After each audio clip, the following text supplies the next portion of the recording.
If we want the goodwill and energy of a virtual workshop to continue after the participants sign out, we need to end on a high. Ending on a high rewards participants for their contributions, leaving them feeling positive about the workshop and motivated for the next steps.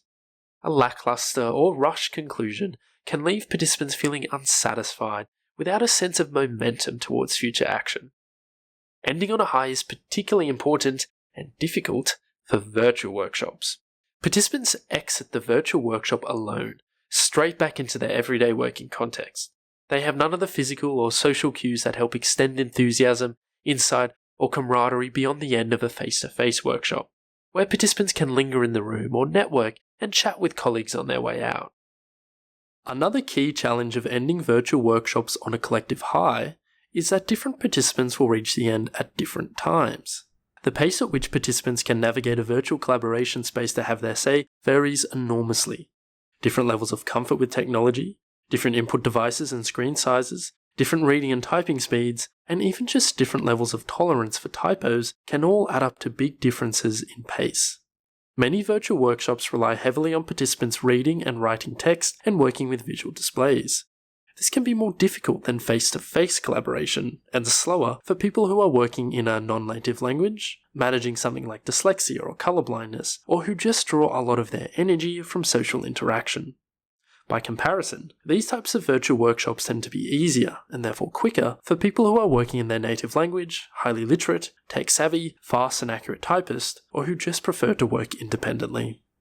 Balancing out all those differences so all participants get value out of the workshop and feel that it was a collaborative effort is a lot of pressure for a tired facilitator to manage at the end of a virtual workshop. Not only do virtual workshops end at different times for different participants, they also end at different times for participants and the facilitation team. Here are a few tips for helping participants cross the finish line together. Design the workshop with 2 levels in mind: a minimum sufficient level for all or nearly all participants to achieve, and an optional advanced level that faster moving participants can constructively work on while others catch up to the minimum sufficient level. That way, everyone finishes at the same time. They just finish in slightly different places. The goal is to get and give extra value for faster moving participants so they don't jump ahead or lose focus without discouraging the slower moving participants. The advanced level could add something like a check for completeness, as in, if you finish adding your thoughts, take a moment to read over everyone else's comments and confirm that nothing important has been missed. Organising information, as in, if you finished adding your thoughts, take a moment to see if anybody else raised something very similar and move your comment so it's close to theirs. Adding depth, as in, if you finish adding your thoughts, it would be great to add a couple of specific examples to illustrate the most important points. It's easier to keep participants together throughout the workshop than to manage a big gap at the end. Designing each major activity with these 2 levels in mind can keep the group together at each major chunk of the workshop. It's a bit like a 3-legged race, where faster moving participants can't get ahead of the group, and so aren't tempted to stray into latter parts of the agenda or collaboration space without guidance or support. You can also start summarizing while slower moving participants are still contributing. You might frame this as something like, while people wrap up their final thoughts on that last question, let's quickly recap some of the key ideas we've worked through today. This strategy doesn't introduce anything new to the activity or discussion, but reduces the risk of faster moving participants getting distracted or disengaging towards the end of the virtual workshop. Even if every participant feels busy and engaged right up to the last moment of the workshop, they will still get to relax before you do.